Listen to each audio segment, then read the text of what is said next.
Here it is, the Kinburn Spit in the Ukrainian Black Sea region. It is precisely for this place, early in the morning, that the battle is now raging. At the moment, this is territory occupied by the enemy, but Ukrainian soldiers are doing everything they can to ensure there are as few enemies on the Spit as possible. It is there, in the direction of the Spit, that Ukrainian artillery fires as soon as targets are detected. Fire? Right there. As we can observe in this section, it shows an increase of 20. That is exactly right. Over in that direction, toward the enemy's advanced concealed positions, Ukrainian unmanned bombers are currently making their way through the sky.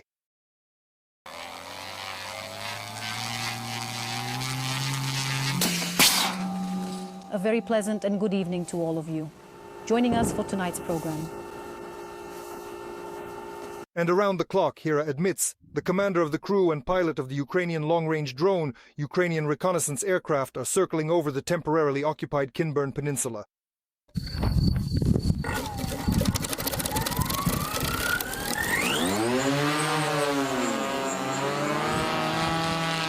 Right now, we are flying directly over the enemy, going 10 kilometers beyond the lines where they are positioned. This is our main function, to be constantly in the air, providing a picture of the situation. We look for various telltale signs in Krecha, which our heavy bombers or the big fire crews then use to carry out their strikes. From the very beginning of the full-scale invasion and almost until the start of this year, the Russians would drive their cannons, self-propelled guns, and rocket artillery vehicles almost right up to the shore of the Kinburn Spit. And without much effort to conceal themselves, they would shell the coastal part of mainland Mykolaiv region many times a day. Since then, says the commander of the Unmanned Systems Battalion of the 122nd Territorial Defense Brigade, the situation has changed dramatically. The last cannons, as far as I remember, were here 2.5 months ago. It was well camouflaged by the enemy, and it was also successfully destroyed by our drones. By the way, it was destroyed by FPV drones, because they flew directly onto the Spit. Now over the Kinburn Spit and much deeper, over enemy rear positions, Ukrainian reconnaissance drones are circling continuously. They detect even the slightest movement of Russian infantry, the movement of equipment, or long-range strike systems. There are operational targets almost every day. Our task is to provide a constant visual feed in order to see what is happening on the Spit, to record all movements and accordingly to prevent them from moving.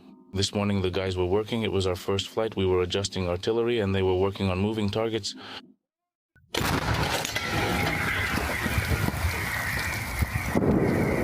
Everything has changed a lot. We are increasing our capabilities by expanding the number of crew members and pilots, as well as by increasing the variety of UAV equipment. There are no cannons or vehicles left. We've almost destroyed everything there.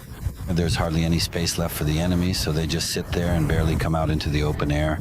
The commander of the Odessa Operational Tactical Group, Colonel Nosikov, together with the commander of the BPS unit, arrived at the position of the aerial reconnaissance team just as Hera's crew launched their Mercury drone towards the Kinburn Spit, for the 4th time, just today. Whenever we identify a potential target during the day, specialized tactical strike drones are immediately dispatched to effectively send the enemy in the right direction. Not least, thanks to their Mercury, Ukrainian headquarters understand that there are currently about 2,500 occupiers on the Kinburn Peninsula in total. Obviously, there are a lot of enemy forces. As of today, there are almost 2,500 people on Kinburn and part of the Terminator area. In the optical range, we can only detect 15 to 17%. The enemy is camouflaging themselves very seriously. Ukrainian forces have pushed most of the enemy's troops deeper into the peninsula. But there are still about 900 Russians remaining in the western part. And the enemy headquarters clearly understand why they are risking personnel and equipment by not leaving the Kinburn Spit. They currently cover our vital maritime shipping lanes up there, stretching all the way along the northern river banks. And they consistently reach us with their various military means, including both frequent air attacks and their heavy long-range artillery. They are already targeting Oleksandr, its local population, infrastructure, and so on. So that the Russians have no opportunity to shell the south of mainland Ukraine with impunity, the aerial reconnaissance team of the 122nd works in the sky without rest. Today we've already gone over 50 days without a break, simply because there's no one to replace us. 85th Combat Sortie. Basically, we're happy to work in this area.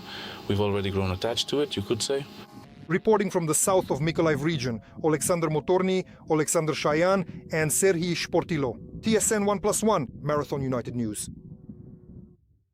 The government has allocated 22 billion hryvnias from the reserve fund to strengthen the resilience of communities during the upcoming heating season. This was announced by Prime Minister Yulia Sviridenko during her speech at the Cities and Regions Summit.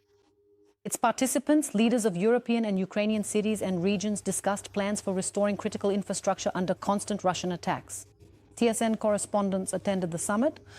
Here is their report. Guests and participants of the 4th International Cities and Regions Summit, Partnership, Resilience, Readiness, are gathering in the large conference hall of one of the capital's hotels. Among the invited guests are the head of the President's Office, Budanov, the Speaker of the Verkhovna Rada, Stefanchuk, Prime Minister, Sverdenko, ministers, deputies, and more than 100 foreign guests from 30 countries, including mayors of European cities. The event is opened with a speech by the President of Ukraine.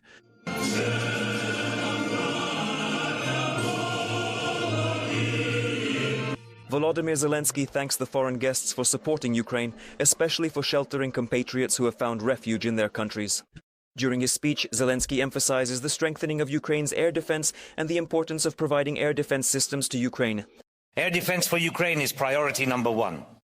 It is important to continue working together to strengthen the resilience of our Ukrainian communities, and therefore to share the experience of resilience that will be useful for communities in your countries.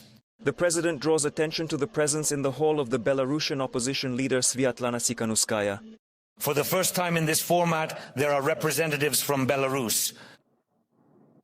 And recently, Lukashenko said that the presidents of Ukraine and Belarus, it's time for them to meet. Lukashenko said it, but it was Sviatlana Tsikhanouskaya who came.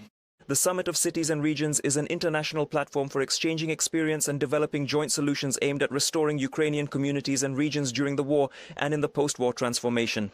The summit brought together representatives of governments, regions, cities, international, financial and partner institutions to strengthen cooperation in reconstruction, community development and enhancing Ukraine's resilience.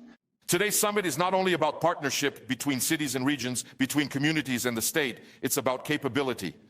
It's about the state's ability to be strong through strong communities, where together with you, we are ready to overcome the terrible consequences of armed aggression. And it is very important today to realize that we are not alone. Our friends are here with us today.